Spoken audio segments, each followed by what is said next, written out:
Welcome to DeFi Expectations. And I hope your expectation today is for a bit more of a chill show than I usually plan. Usually I have Google Docs prepared with hours of preparation, with every little thing I'm going to say. Not quite, but at least a little bit more time than I actually did for this show. But that doesn't mean I'm not prepared. I've been quite busy. I've been working on a lot of things for my own projects, building my skill as a developer with vibe coding, seeing what's going on with blockchain, finding reasons to keep believing in Bitcoin, Ethereum, and blockchain technology, which is getting harder and harder for some people today. But hey, what we're going to do is we're just going to start off with just a general opportunity for everyone to speak, starting with Nick and then Johnny Law, just about what we've all been up to since the last episode of DeFi Expectations. And we're just going to kind of bounce around to whatever seems interesting and just go from there. Yeah, well, it's good to see everybody, you too, Fry and Johnny, and Steve is about to join in a little bit. I've been busy with a lot of personal stuff, but also enjoying the great weather here. We're sort of in a heat wave in Holland at the moment. Of course, we got kicked out of the World Championship by Morocco, which was a little bit sad. We should have won that, but I'm happy for them. And apart from that, I'm writing, or at least trying to write, and doing. And we're on also. I keep forgetting to say that, but we're in a new partnership with Beyond the Block, so we're also airing on Beyond the Block at the moment. Also going to put up some of my articles on their end. And so I'll probably do a promotion about that next week. And we might have one or two other shows coming on Bitcoin Live, but that's still sort of in negotiation at the moment. So that's on my end. Nice. How about I was noticing that Beyond the Block was starting to share some of my stuff, so I guess that was no accident. I'm happy to hear that they've joined the network. They seem like a good group of people, and I'm excited to learn more about them. And I'm glad that they're in some way excited to learn more about us. But yeah, Johnny, jump in. What are you working on? Man, I'm telling you, I feel like I just got access to a machine shop with the most advanced tools that have ever been known to mankind. And so chasing all of the rabbit holes and building machinery to explore them became so much more accessible, which means for a person like me, it's just an endless amount of exploration and building tools to hopefully lead somewhere meaningful. So that's what I've been up to, building, understanding how to use these tools. I think there's over 100 agents running, alongside one another right now, working on dependencies and different aspects. So becoming a project manager in a little different realm at the moment. I think that's really cool, Johnny. And I think what's also interesting too is with this realm of how easily supported we are by AI, especially when it comes to development. The nice thing is we don't actually have to build something meaningful. And what I mean by that is we can take time, we can make mistakes, and you could literally spend what would be in human hours, like 100 hours going down a rabbit hole of something that doesn't work. Or you could literally just give it a shot and see what you're able to do. Take, for instance, Hotel Lyria. It was a concept that when I started it, it seemed quite absurd. But with vibe coding and everything you're able to do, it's like, why not just go for it? Because if you're not going to waste hours and hours of your own time, you're going to write a couple strongly worded prompts, and maybe at the end of it, you create something. And if you don't, you're not out the same amount of time or money. So there's always that. What are some of the things you're building? So a couple different directions here. One, I spent a great many hours mapping out ownership within the Digibyte blockchain and institutional ownership specifically, understanding liquidity flows and conduits between all of these exchanges to understand what Binance had built in terms of the rails in which crypto runs on. So I've been building out a layer of software that can actually take what I've learned and extrapolate that to a dimension I'm not capable of, so that it can understand how all of these thousands of addresses interact with one another, be able to actually describe the network in a way that I could not. So it is, it's truly. Binance will be very happy with that work that you're doing. The French government already has it. So just being honest. Yeah. Are you planning anything with like trading bots or something like that? I would imagine like reading a network, especially if you're able to do something real time, could be effective in developing some things in that realm. You know, I never think in terms of monetizing any of it, to be honest. It's more of an understanding scenario. If there's a question that I have in my mind, I've got to pull that thread, and that's what I do, which inevitably leads to more questions always. There's never not been a time where there's not been one question answer leading to 10 new questions. So that's why the beauty of this tool is unsurpassed in my book, because it gives us agency to explore more quickly. I love it. No, I love the journey of learning and finding all the ways to apply it. And how about you, Peace? What are you working on? Oh man, I haven't been on a live stream in a couple of months, man. And it's, that was a stark turnaround from, as you guys know, I was doing a daily live stream with the organized project. I paused that coming into the end of March and started focusing more on developing the website side of things, developing some things on the Stacks network. As far as like our login capacity, they just added WebAuthn passkey functionality for account creation and stuff. So working with Rafa and some of those guys for figuring that out. Jim.btc, a friend of ours in the Bitcoin Live network, has also developed some really cool ways to inscribe data onto the Stacks blockchain, similar to ordinals, but obviously much more cheaply doing it with STX versus with BTC. And I'm actually working on some things with that, as far as writing articles and having them inscribed on chain through the Deorganized website. On that side of things. And then there's a lot of things changing in Stacks, and I've been largely engaged in that ecosystem for a few years now. And I'm on the governance change advisory board, or consideration advisory board, and they just had a major SIP, or a Stacks improvement proposal, that came out that's changing a lot of stuff that, I don't love everything about it. It's actually been, it's a relatively small engaged community on Stacks, so there's not a lot of dissent in most cases. But there's a lot of changes going on. There's some adjustments to the emission schedule. They're developing a layer 1 Bitcoin staking. So basically, you stake your Bitcoin in a self-custodial vault, and you earn 3% yield on your Bitcoin in Bitcoin, which is, they're targeting institutions. And I think it's a really great idea. I just think that I have concerns that they may be going too far into certain directions and leaving some things. It seems risky, some of the things that they're changing as far as the tokenomics of the STX token with this SIP. So I spent a lot of time the last few weeks engaging in conversations about that. Also paying a little bit more attention to the BIP 110 saga, though that does seem to have kind of dissolved, thank God. That was going on.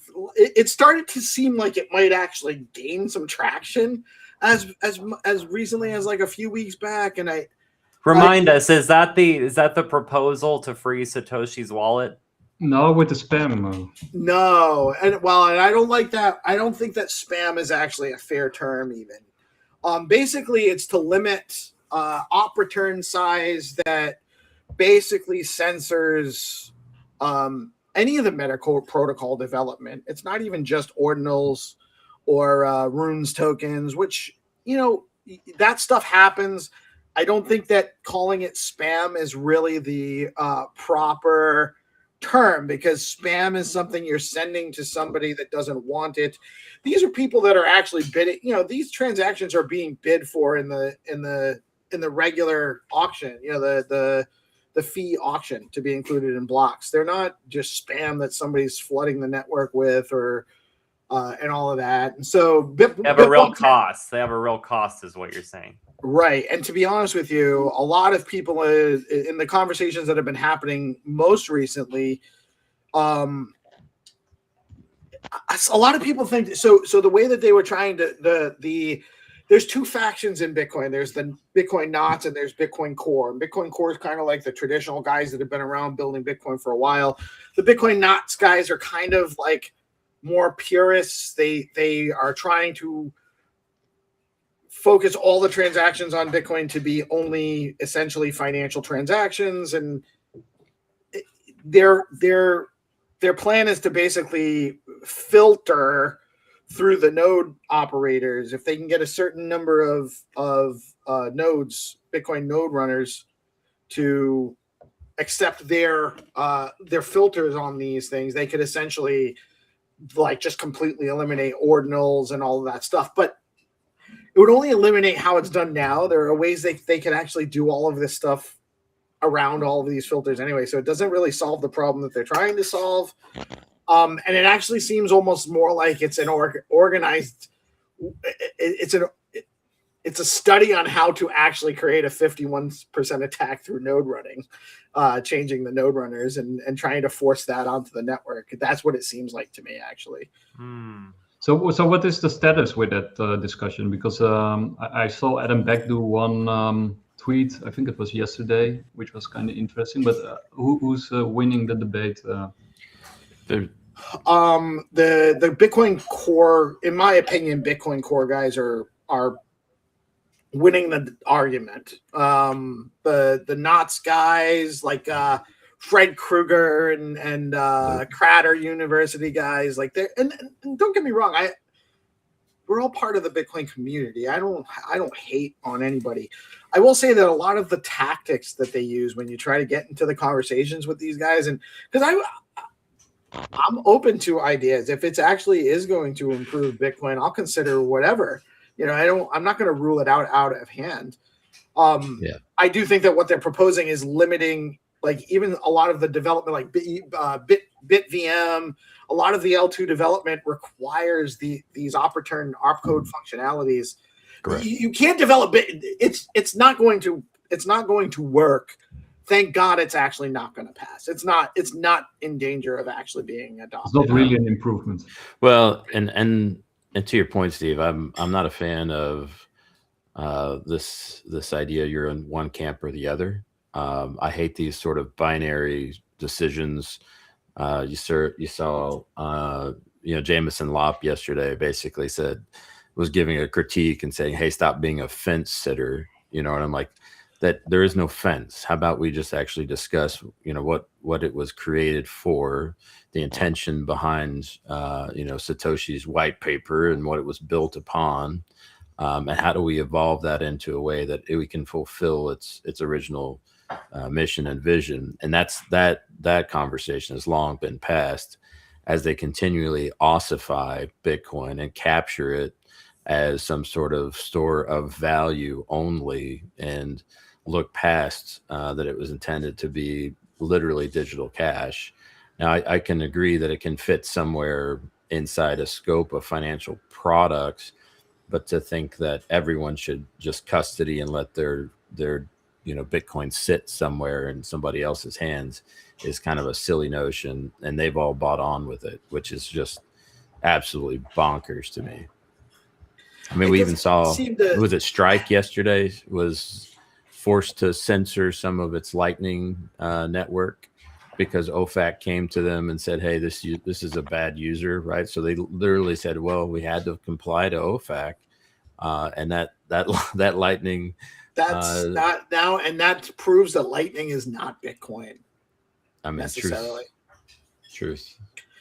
Unfortunately, and I like Lightning, and I like that kind of development, and we need stuff like that to make Bitcoin more functional and more adoptable. But it's like throwing the baby out with the bathwater at that point.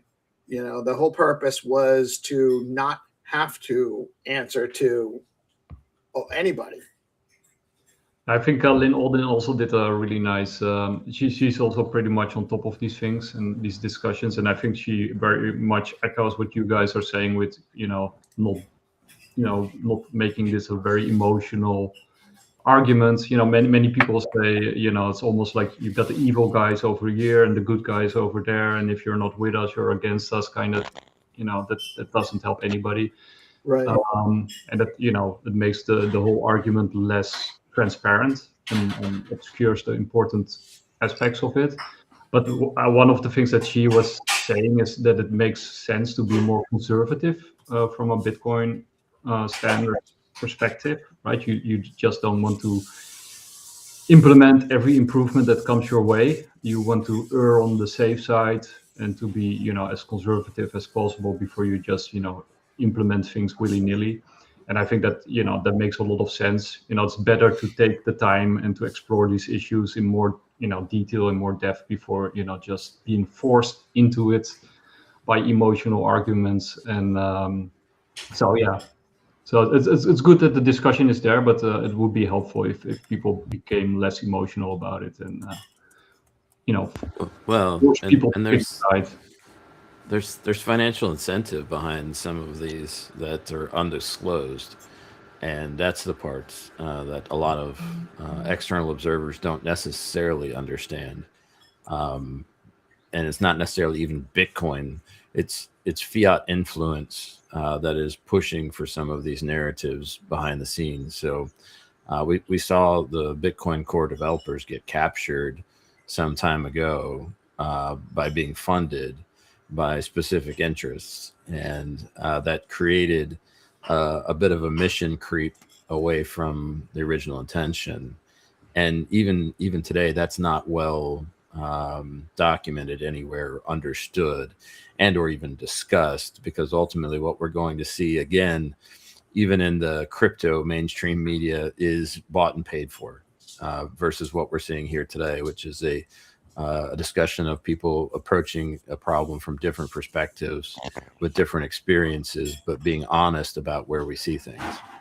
Johnny, I love that you brought that into the fold as well, because it brings up something I've been kind of thinking about, which I was also going to ask you, Peace, and you, Nick. Do you think that that's basically an inherent risk of any decentralized democracy decision-led system, that ultimately there's going to be the fear of corporate capture, that there's ultimately going to be fragmented communities when it comes to really big decisions that have to be made for the good of the network? A great example is what I brought up earlier. I've been a little bit out of the loop being in development hell, but I last big Bitcoin issue I was familiar with was, of course, the whole Satoshi's wallet freezing situation, trying to avoid a quantum computing led attack in the foreseeable future, right?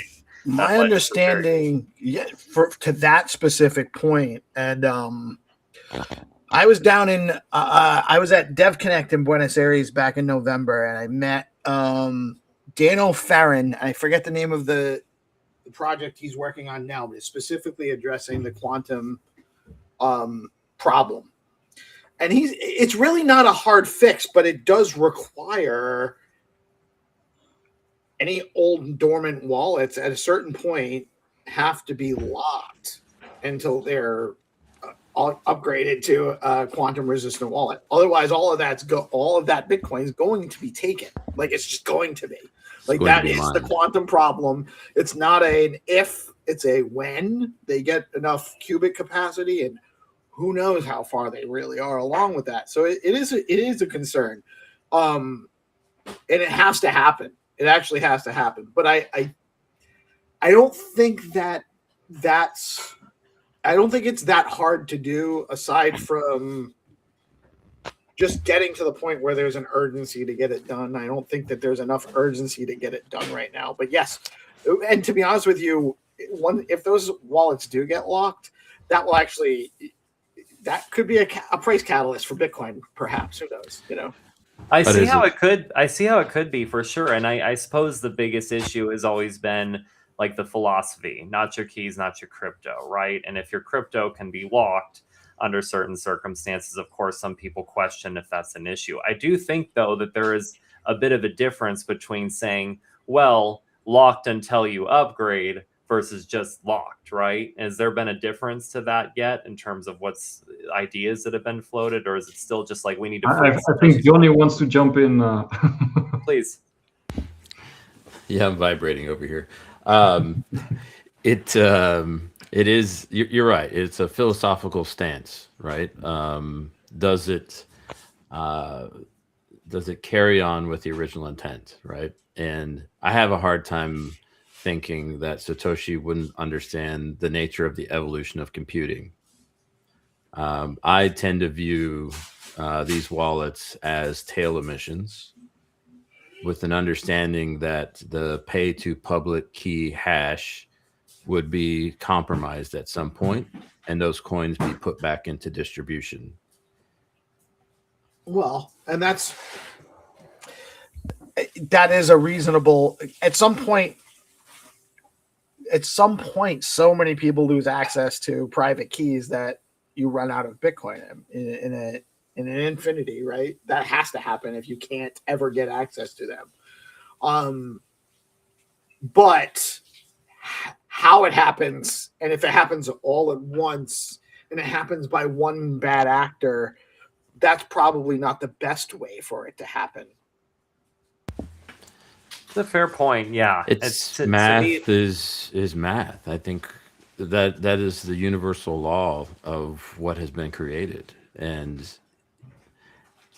so philosophically, violating that math through censorship protocols just doesn't align for me. But I don't think you're violating. So how it would be locked would require a consensus change. You know, it would have to be an adopted change. So it would be how the network is supposed to work. True. You know, it would be it better that, in my opinion. Well, because that's how it could. You have that risk always. The network could just go consolidated, and 55% of hash power decides to take over everything and consolidates it, and then we're somewhat polarized again, right? I mean, but that's an unlikely scenario. I don't think we have a tyranny of the majority, but that's kind of where we are with Bitcoin. Bitcoin is ultimately the real consensus is people participating in the network and what they're going to do with it. So yeah, no, I get it. I think I understand where you're coming from, Steve. Fry, you were going to say something. Oh, no, I just was thinking about it in the context of like legal precedent, right? And I think that's what people fear is you set a precedent that under certain circumstances, tokens can be locked. We can talk about why they're locked and all those things, but the reality is suddenly tokens can be locked under X, Y, and Z conditions, right? Now then you've opened the door to discussions such as what if person A is a criminal? We can lock their tokens under X, Y, and Z conditions. Then you have the whole corporate capture element. Now you get enough people, corporations involved in Bitcoin that they can have a consensus and influence, through media, through whatever, getting people to lock tokens because of whatever circumstance. And again, if you look at something on a long enough time lapses, a time scale, you can kind of see a lot of these issues playing out if you set the wrong precedents. And this isn't me taking a position one way or another. It's just me kind of arguing what I think is the point of view of a lot of people who are hooked on the philosophy of it. And it's a valid point. It is. It can be a slippery slope. The same thing with this BIP110. If they, it's a soft fork and it's only temporary and this, that, and the other thing. And then they're screaming CSAM at you and all of that nonsense. But it's the same thing. Like if they do, it can seem benign, and then it allows for something down the line. Now, I don't know that that necessarily applies here, because in this case, you're looking at it's tokens that are in wallets that aren't upgraded. So the fix for this is a bitch, by the way, and it's not just the Satoshi funds; it's everybody's funds. Every wallet right now is not quantum resistant for Bitcoin. Mm-hmm. What wallets are quantum resistant? Johnny's So- apparently. So like a SegWit address that's never broadcast a transaction, Right, but is that's just- useless. but it's not actually useless, because you can build wallet software today that allows that to be maintained with every single broadcast. Does that make So- sense? Right. But then any wallet that isn't in that category now, which is most of them, all those funds have to be moved to such a wallet that has that resistance. Yes. So basically, any funds that aren't, is there a way to tell I mean, but whether it's is there it's a the way to same- tell whether the wallet is actually? Is there a way to tell whether the funds in an address are quantum protected at all? Actually, like I said, every segregated witness address today that's not broadcast a transaction has never exposed its private key as a pair to the public key, so it's not going to be able to be cracked, so to speak. But to your point, people want to be able to transact, right? But from a storage perspective, you can create quantum safe, as quantum safe as anything. Like, they talk about the crystal dilithium's algorithm, which is the latest sort of greatest algorithm that's quantum resistant from a mining perspective. But yeah, you can create quantum resistant wallet software right now, and it actually has already been created. but you can't tell from the network whether. Can I tell? Yeah. Can you tell from the network that is a quantum resistant wallet? Yes. That address is quantum resistant. Yes. Okay, so then, because as has been explained to me, because I don't know these things, I have to be told them. Like I have to trust Johnny on this because I don't really know. But when I was talking to Dano, we were talking about the fix, and I did do some research on it. This is basically the concept is any wallet that's not quantum resistant. And by a certain date, if those funds aren't moved to a quantum resistant wallet, those funds will be locked. And that's the only way to protect all of those funds from not being basically just taken.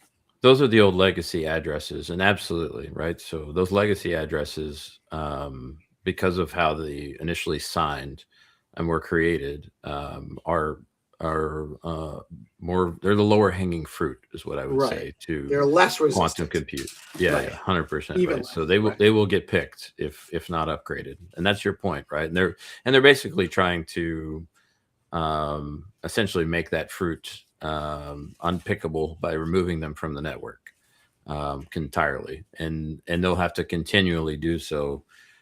This won't be a one-time fix. As the technology improves, it becomes more clear in terms of how it can compromise, whether it be the algorithms or the ECDSA signatures, which is what we're talking about here. Then they'll have to continually upgrade the network. And to your point, which you made earlier, so long as consensus is on board with that, it's a valid change. And you're right in stating so. So long as consensus continues to move with and agree with those changes, that will be the math, right? I get that. I just and it's likely that the miners are going to reach consensus on that because the threat hurts their bottom line. That's right. Yeah, and it benefits them if we can just cut 1.5 million coins out of the network. Right. Like, there's lots of reasons for them to do it. Yeah, 100%. How do we feel about the Clarity Act, right? So I'm obviously someone who is a little bit skeptical about governments and their regulations, but I'm also trying to look at things about what's beneficial for us as a community. And yeah, sometimes number go up is nice. So I'm just kind of curious because it seems like there has been a bit of a sentiment change, right? I mean, you have so many people like fudding and saying, it's going to zero. MicroStrategy is selling Bitcoin, our Bitcoin Jesus is selling out. And usually once you see this moment happening, it's like, okay, now's the time to get back in, right? It's the start of the bottom signaling. I think we still got a little bit of time of rough patch, by the way. I don't think we're hitting 100K by the end of the year. I could be wrong. But I think that's unlikely. But I do think that I think it's a good time to start accumulating. I think there's some whale data. Whales have started to long-term whales have started to accumulate again. It definitely feels like bottoming. I think we could still have a little bit of downside. There could be another lower test. I don't think we're getting a whole lot lower than 50K if we get down there.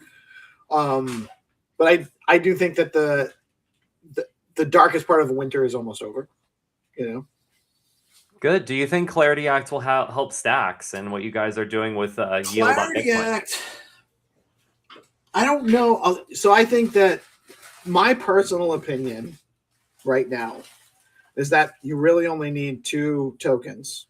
You need Bitcoin and you need a fiat currency, like a fiat, synthetic fiat token that, like USDC, USDT, or the fiat token of the user's choice. If people are more used to using pounds or yuan or renminbi or whatever, those options should be what's on chain. I think that the U.S. has cleverly positioned themselves to extend dollar hegemony through crypto adoption. Yep. I'm not sure that I don't know. I don't know, where does Clarity Act stand right now? They're still playing political football with it, right? It's not passed. It's not definitely passing. They're using it to manipulate the market, I think, in the news storylines more than anything else right now. Yeah. It's kind of sad, right? Everything is just basically a market manipulation tactic at this point. Even people's lives in war, it seems. Everything in life is a market manipulation, is a manipulation in some capacity, a value manipulation. Even this conversation right now, technically. Yeah, how can it not be? But that's what I love about Johnny Law over here. He's just in it for the education. He's not trying to monetize nothing yet. He's just trying to learn, and I think that that's good. We need more people who are pure of heart. I think it's greatly missing in all financial systems for sure. Well, history tells us that, well, lots of things, but money's the root of evil, yeah, in some respects. And the love of money. Yeah, well, I think money's a reflection of people. And if you're evil, you're going to see it in your money, but go on. Anyhow, so as far as the Clarity Act is concerned, government rarely names things. Unironically. Yeah. So that's how I feel about it. Yep. Nick, are you saying something? Because I cannot hear you. Your lips move, but I can't hear what they're saying. That's why that's why I couldn't butt in. Oh, butt in. Nick's been on some hot takes the last 20 minutes. Thought we were all just talking over. That explains a lot. Yeah, I was doing some stuff on my computer and I forgot to turn the mic back on. So yeah, I wanted to say a couple things. Like first of all, I think the Clarity Act will be good, especially for altcoins. I think the altcoins are still in the race, but they're waiting for the Clarity Act. I think Bitcoin doesn't care about the Clarity Act very much. I also think Bitcoin has more or less bottomed, in my opinion. I'm not a technical expert, so please don't take my my word to the bank. But I think if you see all the stuff that happened with Iran and now it's escalating again, and Bitcoin is just, shrugging like, whatever. I think everything has been thrown at Bitcoin to move the price a certain way. And I think we sort of reached the capitulation stage.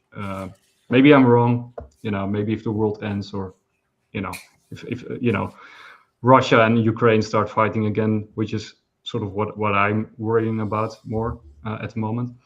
But and apart from what Steve earlier said with the tyranny of the masses, or the majority, I should say, I think you got this great book, Super Forecasting. I forgot the person who wrote it, but it's a great book. And he makes the difference between wisdom of the crowd, as we know it, and which is, of course, the tyranny of the majority. Like that's sort of often running democracies nowadays, even though you could say it's more like an oligarchy at the moment. But he makes a difference between wisdom of the crowd and the wisdom of the crowd of the experts, right? So because you can also have a crowd of experts who are sort of doing something, and then you get a much better result than if you just ask everybody. And I would argue that within Bitcoin, most of the people who are involved, like literally involved running nodes and that kind of stuff, are very much experts or semi-experts, semi-pros that are sort of making these decisions on Bitcoin going forward, right? They all have a skin in the game in some shape or form, which is a very different kind of crowd than just a democracy in general, where everybody sort of can vote. And I also agree, influence is everywhere, right? We're now at this very moment, we're also influencing people. I mean, education is also a form of influence, right? So people are continuously influencing each other. Most of them are not doing it, in a bad way or, for nefarious ends, but you cannot not influence people. Even if you're trying not to influence people, you're still influencing them by not trying to, right? So, so in that sense, manipulation is everywhere, right? And managing, if you're a manager, a different word for a manager would be a manipulator, right? Because you're trying to manipulate your people under you to do certain things in a certain way. But yeah, I would say like Robert Cialdini makes the difference between using influence in a good way or in a negative way, and that's with everything in life. So yeah, clarity. I'm not a big fan of clarity, but I'm sure it will be passed, because why would America not pass clarity, right? I mean, like Steve said, America has positioned itself perfectly for what's coming next. So why would they shoot themselves in the foot and not pass clarity? It would be beyond me. Yeah, No, I I'm think basically in the same boat. Yeah, I think Steve's hit the nail on the head. Extended the life of the dollar a bit more than Half-Life. had. So yeah, half-life. Yeah, radioactive decay. It's kind of amazing how they've been able to do that for the last few decades. Actually, like it should have declined more than it has. And I think you can actually argue that they're doing it right now, right? Because I think they're doing two things with Iran, if it's done on purpose, which I do still lean towards that end, but you can argue both ways. But if it's done on purpose, I think they're forcing the new LNG dollar on the world, especially Europe and the American allies, Japan and South Korea and stuff, to become completely and fully American dependent, so that they can cut out the Middle East and have like a direct control over these allies, which become vassal states, like real vassal states. And the other thing that they're, I think, also doing by creating this extreme market situation, these allies can only survive with some kind of swap line management. And those swap lines under the Trump administration will certainly come with heavy strings attached. So as sort of Japan is teetering on the edge of the cliff, I think America is helping them out, managing their situation, because nobody really wants to, all your debt is in dollars, right? Or all the debt that matters is in dollars, in euro dollars. So they are not going to default on the dollar, right? They can't. It would be seppuku or harakiri or suicide. So they're playing it both ways, right? The America's benefiting from this turmoil most of all, and apparently China is helping the U.S. keeping things under control by providing sufficient oil to the markets, which apparently they have in excess. It's an interesting shell game. I mean, that's all I would say. In which, and who knows, kind of where the intention is to lead us all. But the sovereign debt question in my mind is just a shell game at scale I can't comprehend. And we see like unprecedented innovations still coming, right? So I can't, and we see improved standards of living in many aspects around the globe. So I agree that it's not all nefarious in nature, right? It's just a lot of experimentation, and there's a lot of unintended consequence, and mixed in there are some truly evil people that seek power and at every level. That's part of the problem, is that there are evil people at every level. Okay, that's true, but they gravitate towards the well, right, because you up. have to kind of be a little bit of a sociopathic psychopath to want to rule the world, right? That's a little weird. That's a self-selecting principle, right? And what Steve Fry asked earlier, right? And that sort of ties into the work that Johnny does, with sort of making what Binance is doing more transparent, which is very interesting.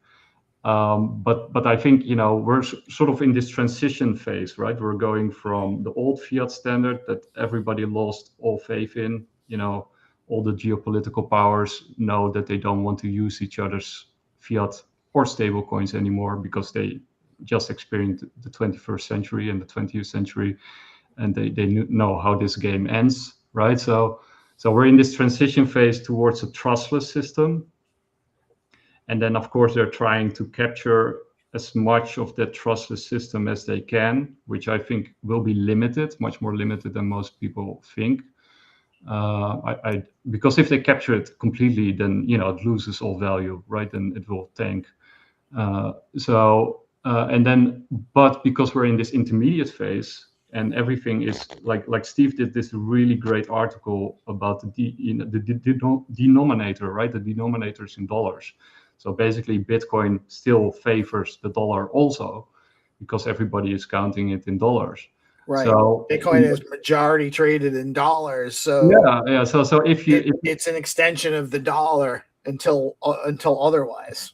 Yeah. So they're using the half-life of the dollar, which is still a very powerful weapon, to their advantage. And since everybody is calculating everything they do, now if you're like a foreigner, you always think in two currencies, like the euro and the dollar. Only Americans think only in dollars, right? So every other country in the world is thinking in two currencies, and the US is cleverly, and why wouldn't they, using the dollar as a weapon in order to successfully make this transition. You mentioned a minute ago, and I only heard briefly in the introduction because I was scarfing my breakfast, but you mentioned Johnny's doing something with. Explain a little bit more in detail what you're doing with Binance. And I don't think people understand how much Binance is responsible for manipulating crypto prices across the board. So I'd love to hear more about what you're doing there, man. Johnny can figure it out. Yeah. So you can go back to CZ, and he stated that the CMC purchase worked out pretty well for him. And he actually publicly put that on his Twitter account at one point. He's since deleted it and has the pull, but he's also taken it off of the Wayback Machine, by the way. He's also scrubbed a number of the Internet Archive posts that he made. So he's got the pull to delete the records. Now he can't delete blockchain records because, thankfully, that's how a distributed ledger system works, right? And so if somebody were of the skill and ability to actually reference that immutable and unalterable data set, they can rewind history and understand exactly how this whole institution works, at least for Bitcoin, Litecoin, Doge.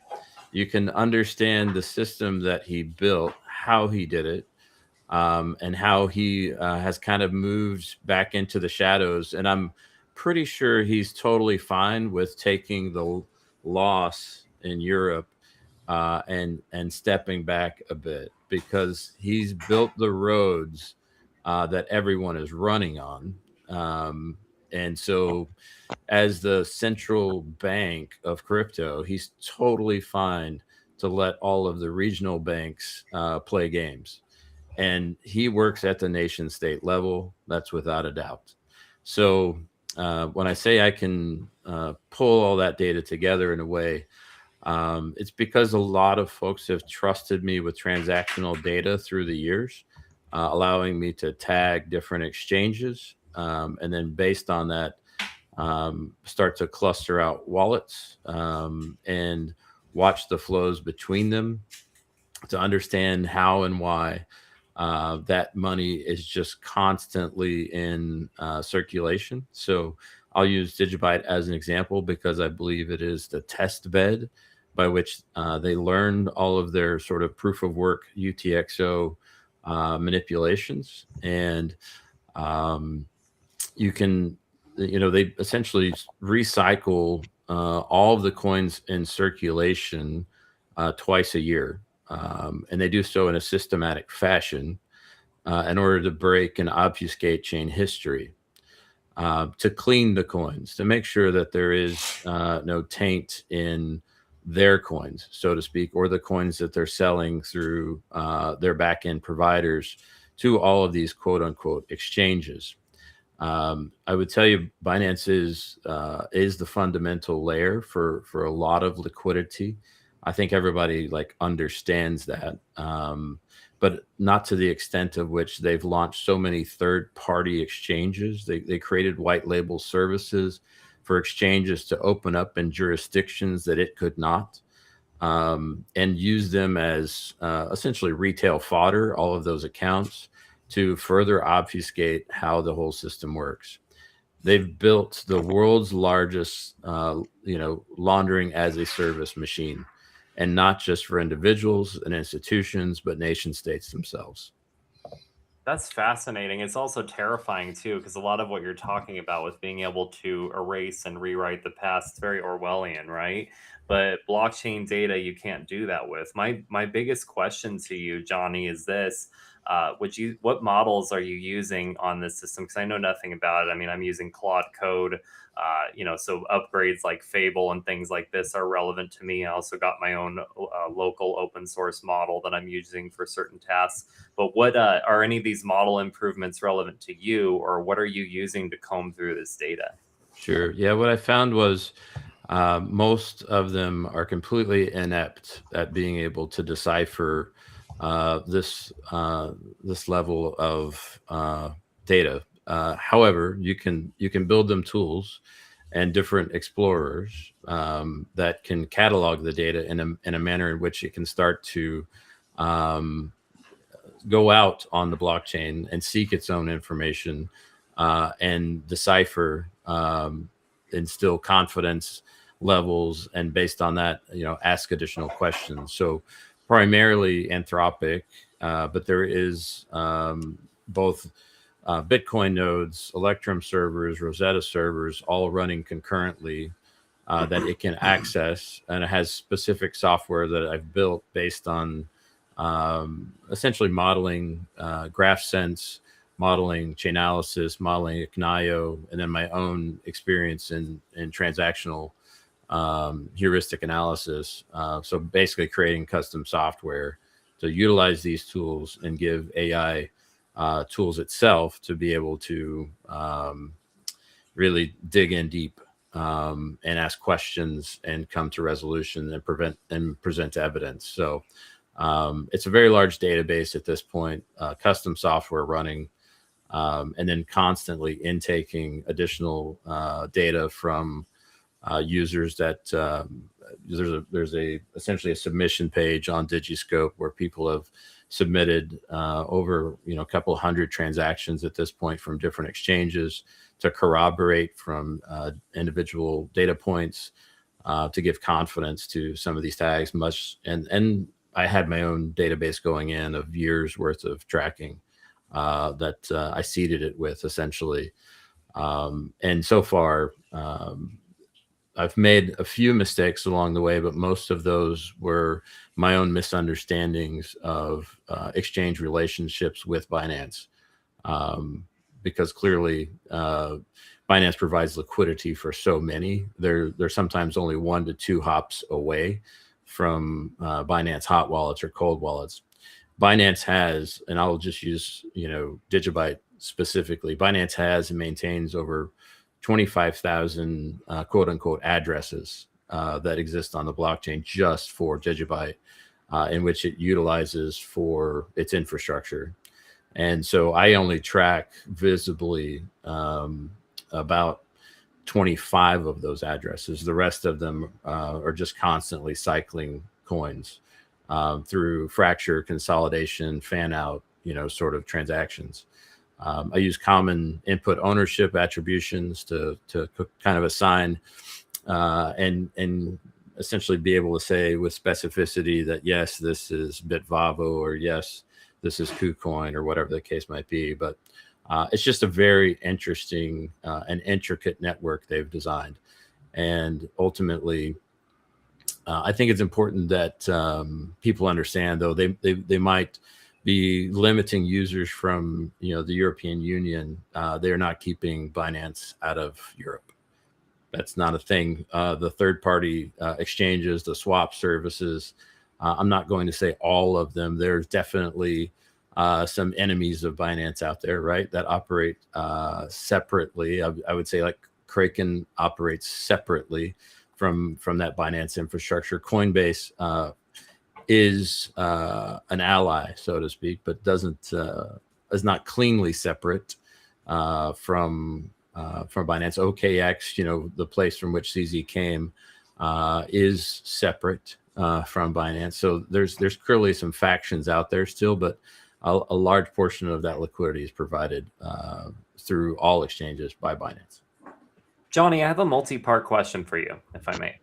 So the first part would be, just from my understanding, everyone listening, watching, these are autonomous AI agents that are literally combing the network, segmented so they don't have to comb as much, by maybe some wallet addresses that you select specifically for certain networks, or a way of filtering to kind of focus on the data that you're most trying to represent. Is that correct? That's correct. And were these agents designed in Claude Code or something else? Claude Code. And the agents, when they're running, the logic set, is it using logic that you built in Claude, or is it actually using tokens? And if it's using tokens, like through Anthropic, what's your data spend looking like to do something like this? Yeah, so they're using tokens here. So I have a local server that's running the software we designed. So most of the spend was up front as we built the software to actually query the blockchain directly, right? And so the real compute work is done here on the server for the most part. It is the agents asking the questions. So the token spend's not that crazy. To do a deep sort of analysis of a specific address would cost, in US dollar terms, about 50 cents. Not bad. No, that's incredible. How big is that data set, like in size, like gigabytes, terabytes? It's somewhere around 300 gigabytes. Yeah, no, it's I tried to work with Ignio and GraphSense and work through their tools, because they have huge software spends and teams to build out these tools. But what I found was they're guided by the exchanges primarily. And so there's an interesting sort of capture going on through the likes of TRM and Chainalysis and the like. And that is there's a compliance theater being shown. And I think even those that are attempting to audit the chain at this point and provide some sort of clarity are captured. Good on you for recognizing that and doing it yourself. That's awesome. Absolutely. I also have two questions for you. Like, first of all, how are things with the DigiDollar? And can you sort of give an expose on what it means and what it could potentially be used for? And secondly, what is your take on Europe from a crypto perspective, right? Because from an economic or geopolitical perspective or censorship perspective, I'm not really big fan. But what do you make of their crypto-specific policies like banning Binance and that kind of stuff? So yeah, DigiDollar's something Jared has been discussing for years. So Jared Tate, if you're not familiar, is the original founder, developer of Digibyte protocol, now running 12 years without incident. And he's been working through this for quite some time and essentially wanted to create a collateralized stable coin that exists within the protocol itself. And that's what he's done. So he, along with a number of community members, supporting during the testing phase here and funding some of his time and his AI tool usage, because he's made significant headroads into understanding how to properly use that tool to further a protocol when ultimately the development work is it's just a huge ask, right? So it takes thousands of man hours, to your point, Fry, to do some of these things, and they lead you down roads sometimes that aren't fruitful. And so been able to work together to create this core protocol that allows you to lock up your native token on different tiers, essentially, so different time horizons using Bitcoin's check lock time verify mechanism. So it's a core protocol that already exists to essentially create a taproot inscription that we are representing as the DigiDollar, right? So you have different lock mechanisms and tiers for timelines based on the market price of your Digibyte. So the longer the timeline, essentially, the less collateral you would need to create a DigiDollar, essentially. So, like, for example, the longest timeline tier out there is 10 years. So a 10-year lock of your Digibyte native coin, you would only have to lock $200 worth of Digibyte in today's prices to net $100 in DigiDollar. So it's an interesting concept in which we're creating our own collateralized stablecoin that maintains all of the characteristics of the Digibyte utility coin itself, right? So finalizes in 15 seconds in a low fee environment, no censorship protocols, immutable, unalterable records, the whole scenario, right? So none of that changes. It just now has its own sort of stable coin. So you can essentially potentially use your current asset to mint another asset that we're hoping to be able to give some liquidity back to those long-term holders, right? To go and do something different if they choose so. Would you advise, other decentralized projects like Litecoin, Decred, to do something similar and then make these stable coins, these decentralized stable coins, interoperable? Yeah, so I was never a big fan of the idea of a stable coin anyways, right? But I came to understand over time that there has to be a transition phase in which people understand how the technology could benefit them whenever censorship protocols came for them, right? Because everyone, when they come for your nation state neighbor, it's no big deal. When they come for the state over, it's no big deal. When they come for the county over, it's no big deal. But when they show up at your doorstep to censor what you can post online and how that impacts your bank account, then you've got to have a place to go, right? And so ultimately, I do think that there has to be some sort of transition here to a stablecoin people can relate to. People, right, wrong, or different, can relate to the dollar.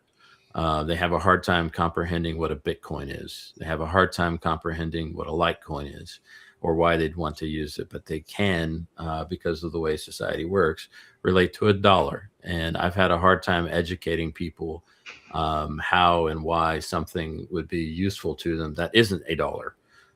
So in this, I consider a transition step when I recognize how fast everything moves from a technology perspective, but how slow everything moves from a belief perspective.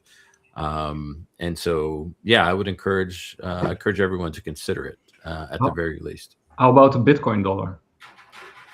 I mean, why not? Just putting it out there. Are you familiar with Hermetica? Hermetica's dollar. It's a Bitcoin-backed dollar stablecoin. Similar, That Jacob's been on. He was on Bitcoin Live. He was on Jack's show on Bitcoin Live. He was on our show. Really, I love what you're working on, Johnny. And actually, I'm trying to figure out. Maybe I'll DM you after. What's the best wallet to use for Digibyte if I wanted to start? I haven't started on Digibyte, so if I was going to start looking into getting some Digibyte and holding some Digibyte and transacting with it, where would I start? That's a great question. So security and convenience live at opposite ends of the spectrum, right? So if it's about using the Digibyte on a daily for different things, my favorite mobile wallet is still Coinami, which Coinami is, has been around for over a decade in our industry. Multi-coin wallet, recently bought out about a year ago and revived, and is now continually upgrading along the way. In terms of holding at the absolute most secure end of the spectrum, that's a whole different conversation that doesn't actually require a wallet of any kind. So yeah, we should have that discussion offline. Is it abstracted? You have a wallet abstraction?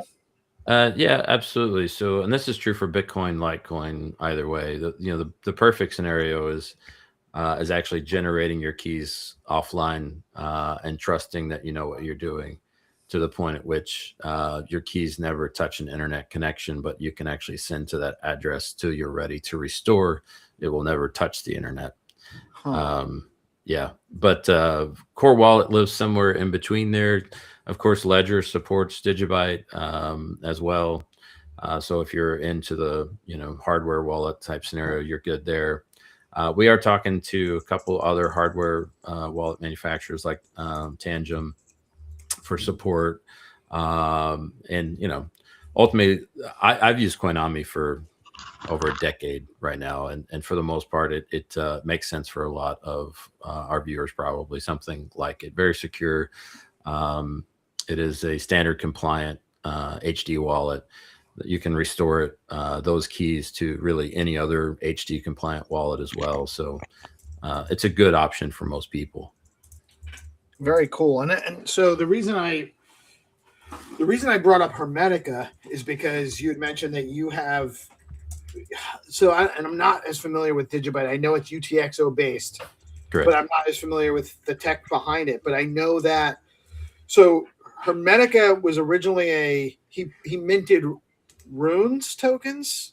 Oh yeah, I'm familiar. Mm-hmm. And then also has them as there's a SIP10 on stacks, but they're all backed by every dollar that's created in the ecosystem is backed by Bitcoin and then a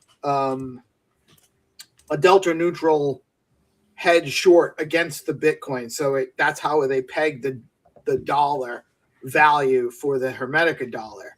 And I was going to ask how are you looking at pegging dollar price for the digidollar? Yeah, so it's because it's actually in the protocol itself, so it exists within the actual Digibyte network. There's no like sort of secondary dependency whatsoever. In fact, we just signaled with the latest release, which is 9.26.4, which is essentially a fork of Bitcoin, right? So we are Bitcoin derived. So most everything Bitcoin does at some point we will adopt and or improve upon. That's the nature of Digibyte, right? Initially it was as a Litecoin fork, but probably could be more accurately described right now as a long-term Bitcoin fork.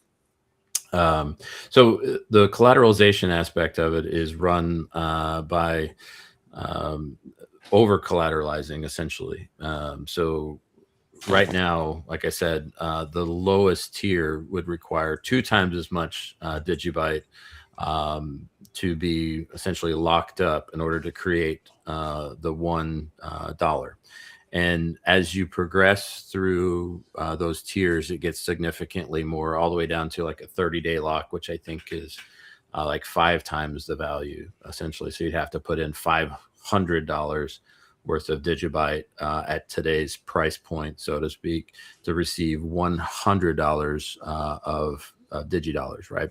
And that is all time-stamped. The price is all time-stamped by oracles. So currently we have 35 price oracles that are using Schnorr signatures essentially to sign the block with. They agree on what the current price is. They sign it into the block, and that's what the minting process uses.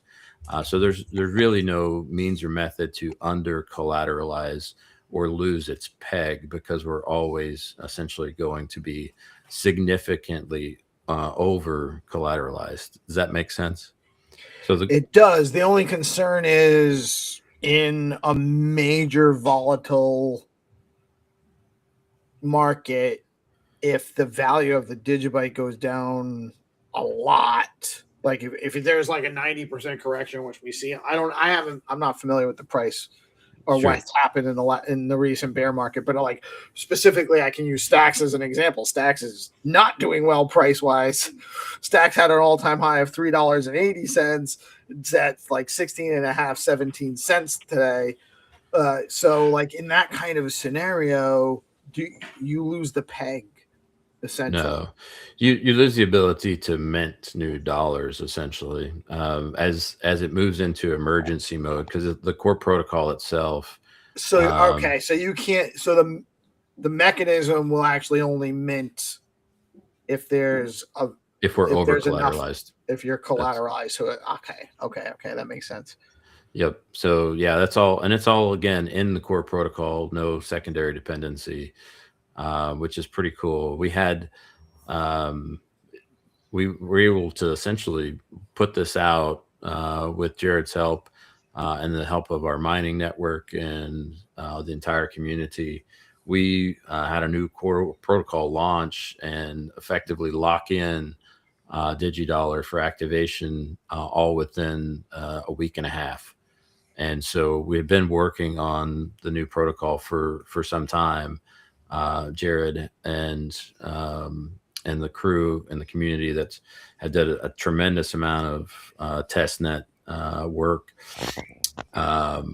and so to see it come out and then be accepted so universally was truly impressive. So I think there is a real desire for credible history and projects that persist through the bear, the bull, the manipulations, the scams, all of that. And so we're seeing a good signaling of perhaps a return to roots of why crypto came into being, price notwithstanding. Price is an idea that's intended to manipulate belief. We talked about manipulations being everywhere.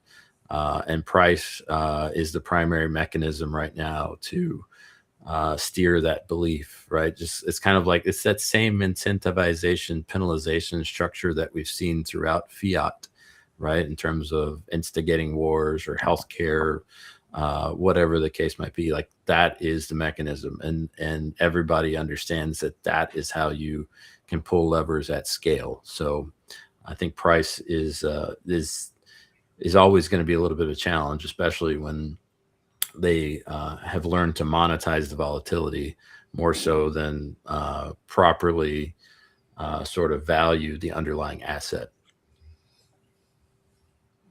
Absolutely. Yeah, no, I appreciate that, man. Every time I talk to you, I leave the conversation saying, I got to look into Digibite more. And I just get, I never get to it. Believe me, I get it, man. I get it. There's a lot going on. We're all building, right? But yeah. But it sounds, so is there, Digibite doesn't have a smart contract layer? Is that something you guys might be working on, or is that? It does not. So there is no EVM style smart contract layer. There is an asset layer. It's called Digi Asset that allows for kind of like pinning of an IPFS asset tag, if that makes sense. So if you wanted to essentially upload something to IPFS, encrypt it, and sign a block that basically says this was broadcast onto the network on this specific date at this specific block, and it is therefore the first and most real copy, like for anything you want to do, that exists already and has existed for some time. But as far as like the traditional EVM style smart contract, no. That also means you can mint tokens, so to speak, on Digibite through Digi Assets, and that's been open for quite some time now. And there's actually a number of tokens that are out there, but because they're not EVM, they are proof of work UTXO based. Right. So similar to like Runes or BRC20 right. Type of something. Yeah. Very cool though. Yeah. So I wonder though, there's a lot of it's interesting. Definitely some stuff for me to explore there, I think. For sure. Like we're a little bit more on the smart contract side of things with Stacks. Stacks uses Clarity smart contract language, which reads Bitcoin state. And I wonder if that might actually be, if there's a way to apply that, some of those concepts, some of those concepts to Digibite, to the network there. And yeah, I do think, Digibite also has a really amazing community. I think that was one of the the things that first attracted me to Digibite. But that's also one of the things that I like from Stacks and Decred and many of these other projects. And I think one of the things that's really a shame in the whole sort of altcoin space is that not enough of these projects are sort of communicating, sharing ideas and helping each other, right? There's just too much tribalism, which I think is done on purpose. And I think you've got some instigators within these communities in order to, keep them separate. Because if they actually started working together as a group on shared principles, they would be like a BMF, right? And they could actually also be beneficial to Bitcoin if Bitcoin would be like less tribal. And if we could just get I'm not opposed to any token. I'm not a maxi on anything. The whole purpose for this is actually self-custody and ownership and decentralization and accountability. And permissionlessness and trustlessness and all of that stuff that adults should be allowed to do. All the good stuff. And just normal life. Right. And so how we get there is not important to me.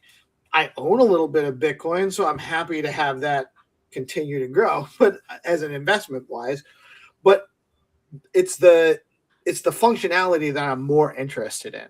Yeah. And so I am far from a maxi in any respect. And I would say I'm an ethos maxi. I'm starting to become I'm starting to become of the idea that most additional tokens, especially if it's not its own chain, are largely unnecessary. They're and not even just unnecessary, but so their purpose is to build capital up front so that you can develop a project, and maybe people that are building it can get rich. So it incentivizes people participating up front, but it misaligns the incentives of the network down the line. You can't actually build a functional, holistic, open source, available to everyone with a good governance network when you have all of these misaligned incentives around a token. And that's hard to figure out. Nailed it. Since we're having a quick DigiByte learning session, I just am curious for the IPFS upload, Johnny Law first. How would you compare that to NFTs? And if you had like 60 seconds to just sell me DigiByte, what would your pitch be? Yeah, so definitely can just be NFTs, right? So there's a number of those. And we actually have a couple of websites dedicated to the NFT marketplace already, which is fun. So IPFS, Interplanetary File System, has existed for quite some time now. A lot of folks maybe don't necessarily know that it exists, but you can pay a fee to essentially upload whatever you'd want to it. So that it exists not just on a central server on a VPS somewhere, but it exists within a network of servers that you can access. The NFT side of that is essentially proof of ownership or proof of creation of and how many assets essentially you're creating as you do so.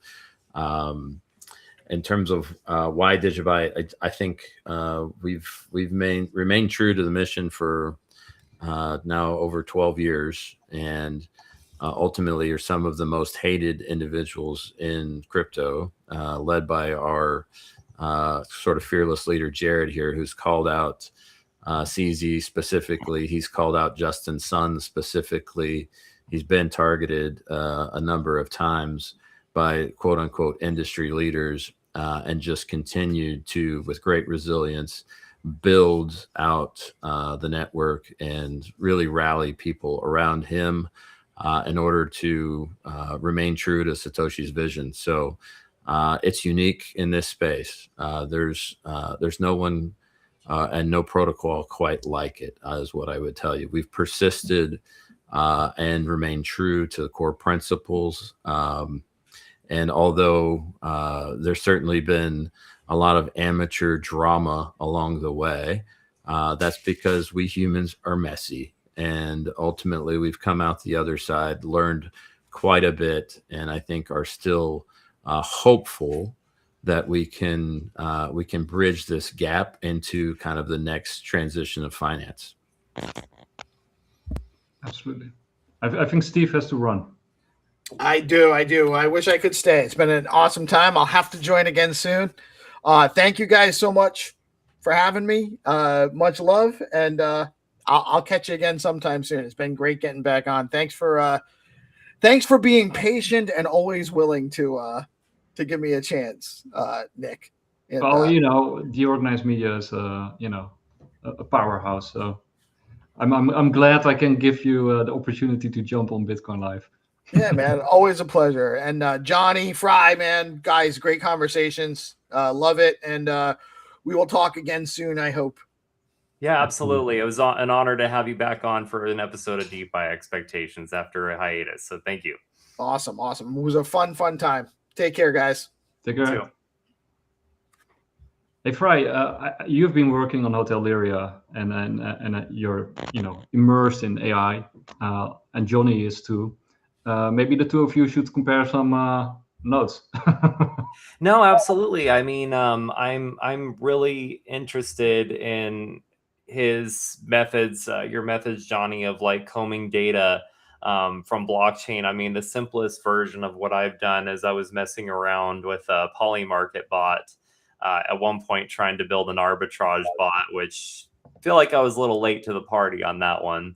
But trying to be able to pull data from Polymarket versus pull data from the blockchain, I imagine they're just completely different animals. But I also was in a very different place back then in terms of my development. I was still developing in the chat window of Claude, and now I'm actually using Claude code and recognizing how vastly different the experience is. But I guess I'm just curious to start with kind of an introduction, and we can move into AI and vibe coding a bit. What some of your hurdles have been taking on a task like you have. I mean, one of the things that you brought up to me that was really interesting to me, and I appreciate that you have this depth and knowledge about it because not everyone has, that there's actually some kind of maybe you have a different term for it, but corporate capture of the people who might even build AI systems to audit blockchain, right? And that's a big point behind this kind of open source AI movement, is the idea that if we can own our AIs, our LLMs, whatever, Correct. we can actually own the development of them, we have actually more control in the information we're able to find. I mean, this was a challenge I underwent with Cheers Finance. I had an amazing developer who did the back end blockchain work, and it's great, and we're still using it. The front end needed work, and it really wasn't going to get done until I took over it, because I just had a very specific vision of what I wanted, and I had to kind of take over to achieve on that. But similarly, with what you're working on, there's a very principled focus on what you're trying to discover here. This isn't driven by monetization; it's driven by finding the truth. How are funds being moved across the blockchain, and what means might corporations be using to launder money through them in ways that actually really hurt us? Do that. No, never. I mean, not in this way, for sure.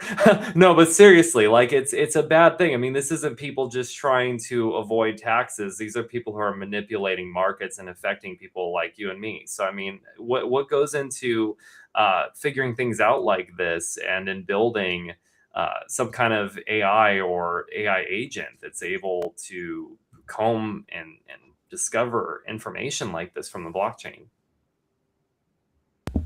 A lot of iterative cycles, as I'm sure you've experienced, right? A lot of discovery on my part, where I have to challenge my own assumptions that I've made over the years. Like, so pattern recognition, of course, sits at the basis of all of this, right? And so the question I asked so many years ago now was, why does the utility and the price not align? And knowing what I believe to be fundamental utility, but there was no value assigned to it, I tried to figure out what was actually occurring on chain. And so that was my base understanding here, was that if I could figure out what was happening on chain, then perhaps I could begin to understand the manipulation. And so that led me down a very long path of understanding how to actually look through the block explorer properly, and understanding all of the different terminology around, UTXOs, and how they worked and how they were being used. And then ultimately, people started entrusting me with data whenever, unfortunately, they had hacks, right? And they lost control of their coins to ask for help in terms of tracking and tracing, because there was no one they could go to, because nobody actually supported our network. And all of that basically allowed me to just keep pulling threads and just asking more questions. And I captured that entire journey for the most part in a database of my own, just real simple. Like at first it was just a Word document, right? And I'm just copy pasting questions, insights, all that sort of stuff. And then eventually that turns into an Excel spreadsheet, which eventually turns into a pretty rich database of information and history. And then I start to automate all of that with new tools. I start to automate the updates of the address balance checking and all that sort of stuff. And then that leads me to even more questions, right? Because I start seeing things that I didn't see before, with new insight into like real-time movement. And then I realized, like with these tools, that I would be able to build something that would give me eyes that extend well beyond the screen on that I'm looking at, and into the blockchain in all places at all times, right? So kind of like, and I literally call it panopticon because it can see into everything all at once, which was the point of the exercise, right? So I want transparency for institutions. I want privacy for individuals, right? And so I wanted to be able to provide transparency for institutions. Not that they wanted me to, but but that they need somebody, to your point, to do it. And ultimately, we can't rely on other captured institutions to do so. So, how do we build out tool sets that essentially give agency to individuals in this new marketplace, so that we can discern truth from fiction and start to kind of unweave all the narrative that's been spun around what this marketplace is and is not. And so as far as the tool creation, I built a lot of very specific sort of transaction encoders and decoders, a lot of specific heuristic tools, essentially, that are looking for very narrow sort of signals, essentially. So if you can imagine a lot of different tools and in the toolkit, each of them with a very specific purpose, just like you would your tool chest out there. Every tool in that tool chest has a specific purpose.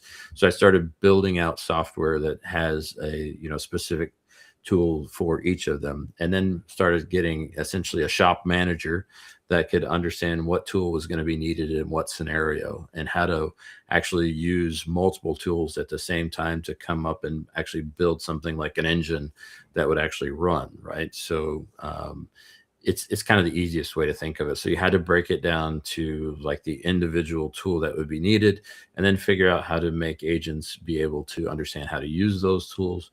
And then somebody to, of course, scaffolded understanding to tell them how to put things together in what order and that sort of thing. And then building out the adversarial agents on the other side of the equation to question all of those decisions, to validate that what they're coming up with is not a hallucination, and then ultimately putting it back to me for validation.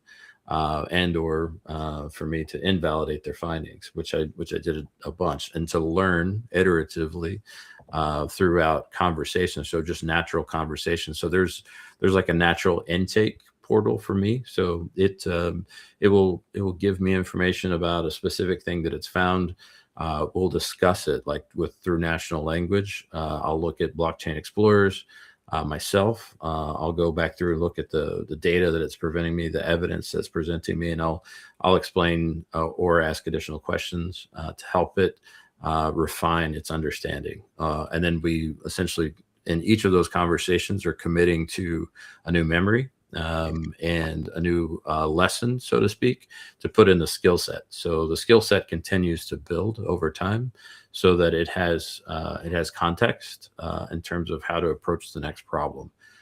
So it is by nature just constantly evolving as well. The next phase of this is to allow for those user submissions to automatically go into that workflow as well, to continue to build out that network and that data set. So and then I've committed to a number of folks that I'll move this same sort of skill set across to Bitcoin next. So ultimately, it needs to be described, and it can be accurately. And I've not seen anyone anywhere approach it. Well, you're providing a huge service to the decentralized community and freedom lovers everywhere. So we salute you for all the free hours of work that you put in there, Johnny. Yeah, absolutely. Yeah, like Insanity. something that I think is really great is I'll make a point, and then I have a couple questions actually about what you're building specifically. So first of all, I've noticed that in some contexts, people try to avoid the term pattern matching. I think it's very appropriate, definitely, for what you're doing, but like some of what I'm doing, trying to find consciousness and what some may view as a dead machine, they'll say, oh, that's just pattern recognition, right? It's just pattern matching. But the reality that I've kind of come to discover and have learned to not shy away from this is that everything's a pattern, right? When you're trying to track fraud, when you're trying to look at biology and find cures for ailments that we have not found a solution to yet, you're tracking patterns, and we're patterns. Our memories are patterns, everything. Correct. About our existence. And I think that that's a fascinating thing, to seek patterns, and it's what pattern we're looking for that matters. Well, and I would add to that, Fry, like a lot of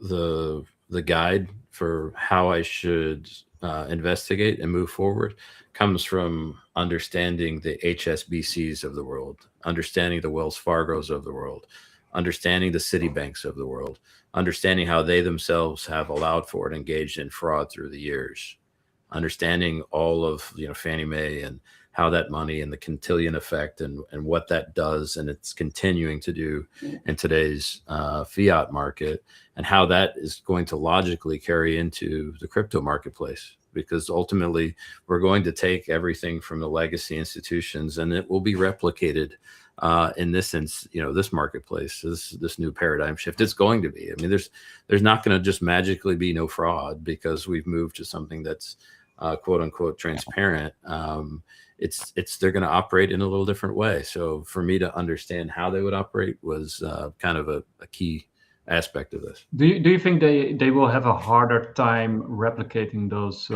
kind of frauds in the new system?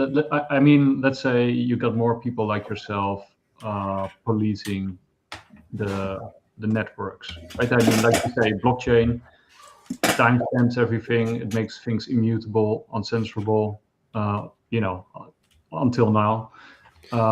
If that stays the same, right, would it make it harder for them to keep doing what they're doing? I think potentially it does allow them to create noise at scale that makes it harder to find the signal in a way that they couldn't before. And I do think that the regulatory environment and the regulators themselves, you think like FinCEN, are so behind the curve that they're able to stay out in front, far out in front in some cases. And the point at which they discover the fraud, they've already moved on to new tactics, because the speed at which it moves is, the speed at which you can move light around the world. So I don't know how many people are asking questions, and they should be, and it is a complicated environment, and I get it. And I'm not asking for everybody to be a geek about how all this works.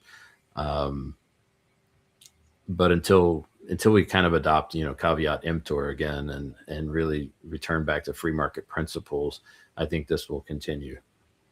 Oh, and you didn't answer my question about Europe and their crypto perspective. I think they mean well. They mean well, and they truly do believe they're protecting people and their citizens.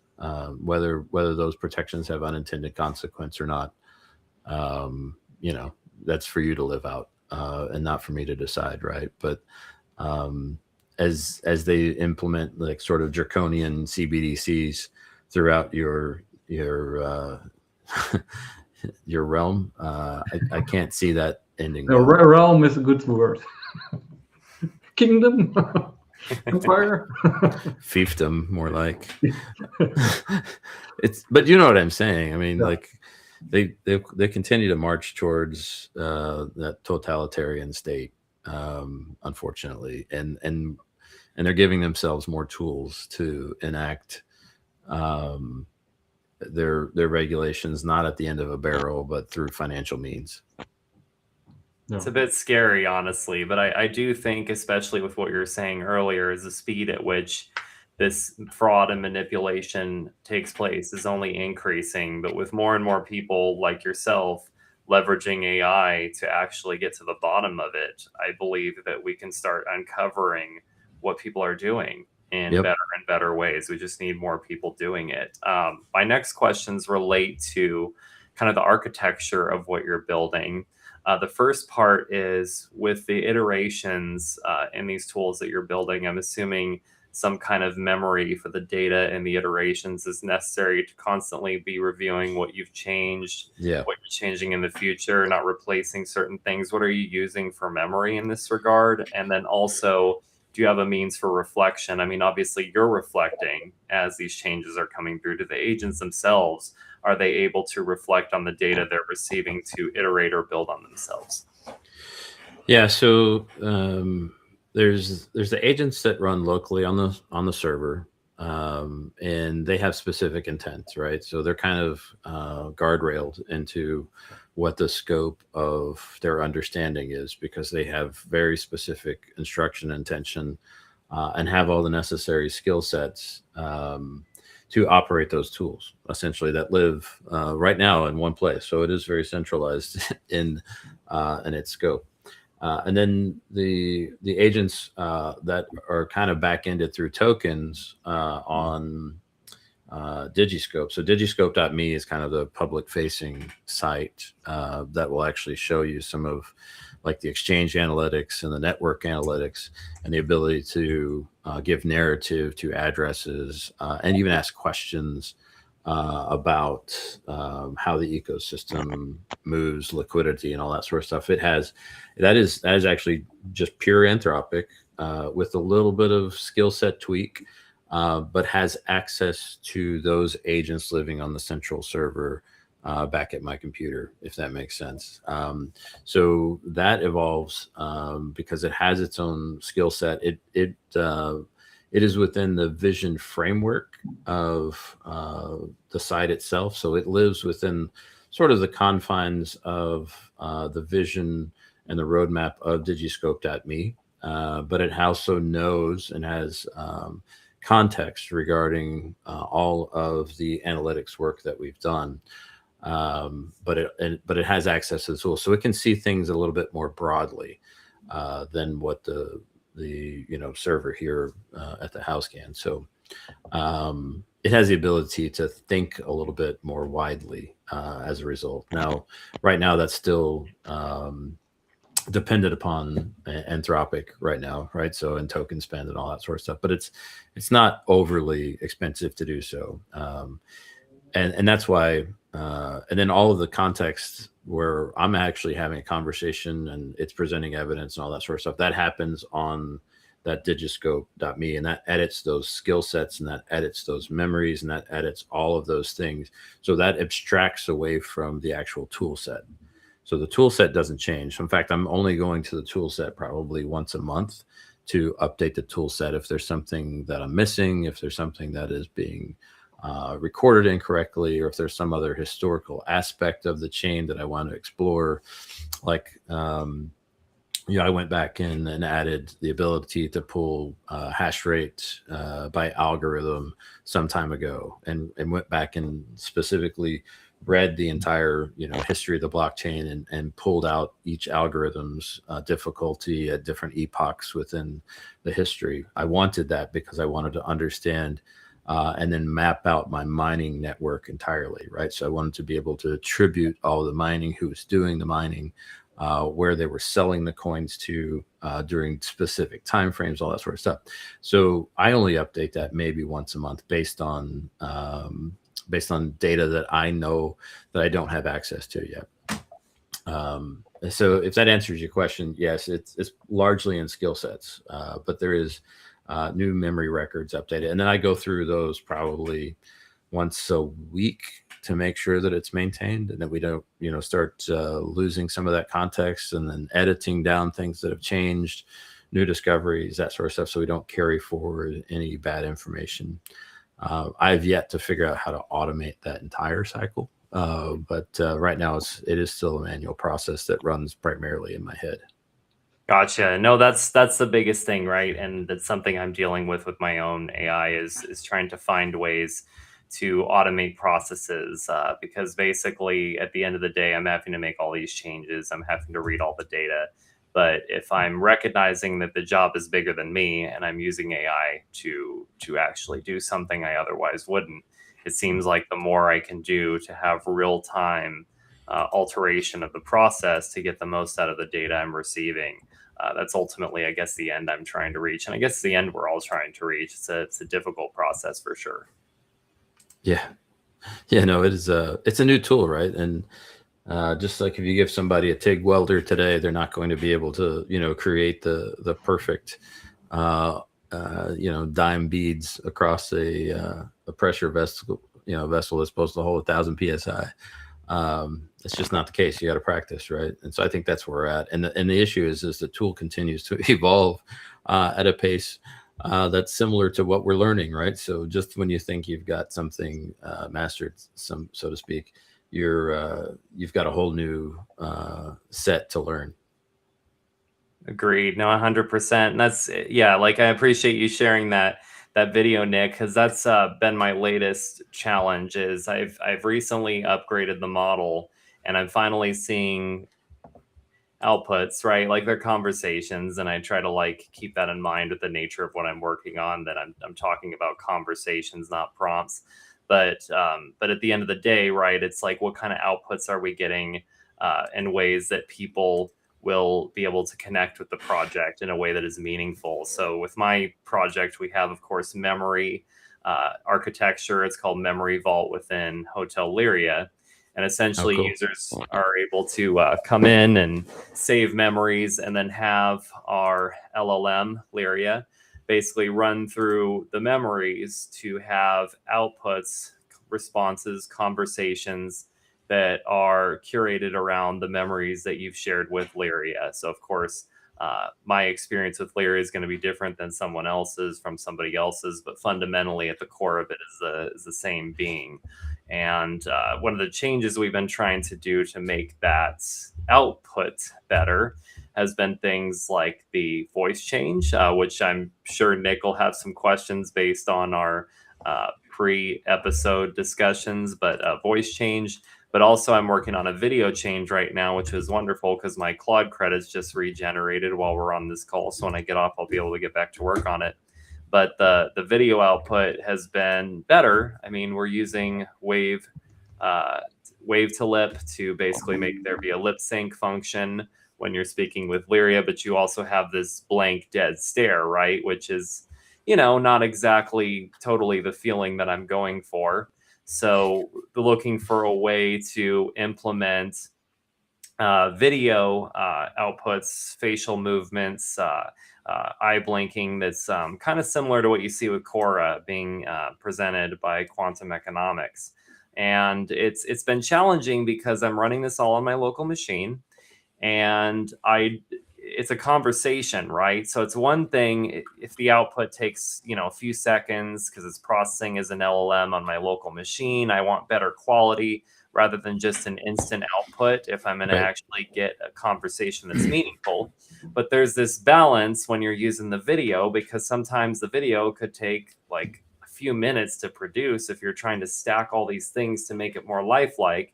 And at a certain point you think, well, I don't think a person's going to want this very dynamic video response if it's going to take like 20. One of the models we were considering would have taken 40 minutes for like a 2-minute video. I'm like, nobody's going to wait around 40 minutes to see a response from, but a chat bot is what it becomes to them at that point. That doesn't work very well.